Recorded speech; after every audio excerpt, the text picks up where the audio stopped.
با نام خدا یاد خدا. سلام دوستان عزیز، من حکیمی هستم از فرانسه. خوش آمدید به برنامه نوبتی. دوستان عزیز، میخوام امروز در برنامه درباره یکی از مشکل‌هایی که خیلی هم در اروپا و عموما امریکا یا که جهان مشهور شده است و خیلی هم با سرعت پیش در بین مردم شهرت خوب پیدا کرده است، درباره این نوشاکه یا نوشابه به هر شما معلومات بدیم. این هم باشد نوشابه بابل تی یا بوبل تی که اصلا از ریشه درخت منیوکا ساخته شده می شود و در این گونه دستگاه ها آنها را با لط می زنند، با هم آمیخته می کنند و به فروش می برارند. ببینید دوستان، این گونه شریک ها یا این گونه مواد ها را با هم آمیخته می کنند و چندین سیرا و چندین طعم ها را با هم یک جای می کنند و این یک هم اضافه می کنند و با این گونه دستگاه ها روانه میکنن و دستگاه باشد اینها را آماده کرده، باز اینها را سرپوش میزنن و آماده شد. به همین خاطر دوستان عزیز، من امروز تصمیم گرفتم برای یکی از مغازه های شهر ببینیم که در این مغازه چگونه اینها را میسازن و چگونه طعم داره و چگونه مزه داره که در بین مردم خیلی مشهور گشته است.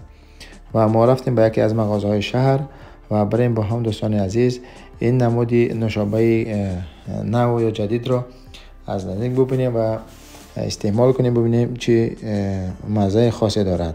دوستان عزیز، گفتن نماند این یک نمود تجارت است. کسانی که علاقه‌مند هستند میتونن که از این دستگاه بخرن و در تاجیکستان این را تشکیل کنن. شاید تشکیل کرده باشن اما من نمیدونم.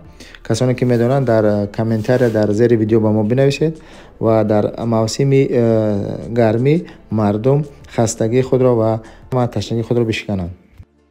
دیگه با کانال ما سر بزنید، کانال ما را سابسکرایب کنید و با کانال ما ابونه شوید و با دوستان خود نیز بفرستید و زنگوله دومی را برای همیشگی فعال بسازید تا که بیننده برنامه‌های آینده ما نیز گردید. بریم با هم این برنامه را از نزدیک یا که این مغازه را از نزدیک با هم تماشا کنیم.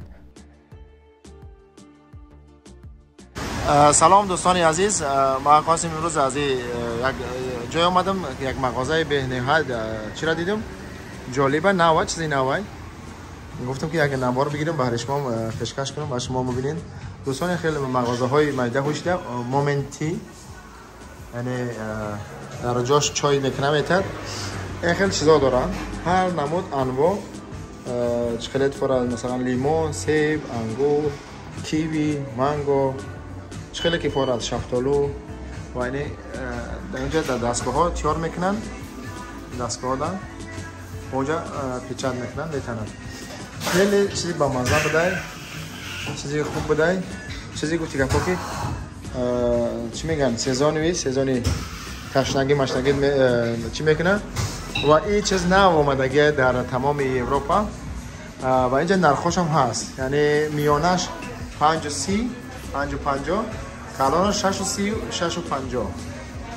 این هم گفتی گپا که مثل کاکتیل واره، اما این چایی خیلی با مزه هم هست. ایما کدام میشه؟ این چیه؟ مانگو نوشتگی بکن. بله دوستان عزیز، ما گرفتم مانگو شقتی، مانگو راقتی چی نصیب باشه از این نوشی جان میکنم.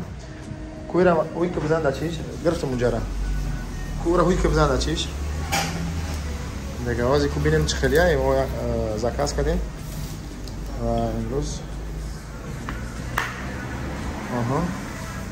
زنده باشی، سلامت باشی، مرسی. اینا دوستان با اجازه شما نوشی جان میکنیم.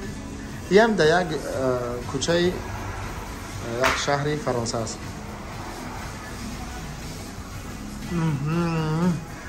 خیلی هم زیبا، خیلی هم با مزه، باور که خیلی جالب، فکوسای خوب. اما دیگر دوستان که وقت شما رو نمیگیرم، شما خدا پاک میسپارم تا برنامه‌های بعدی. خدا نگهدار، خدا حافظ.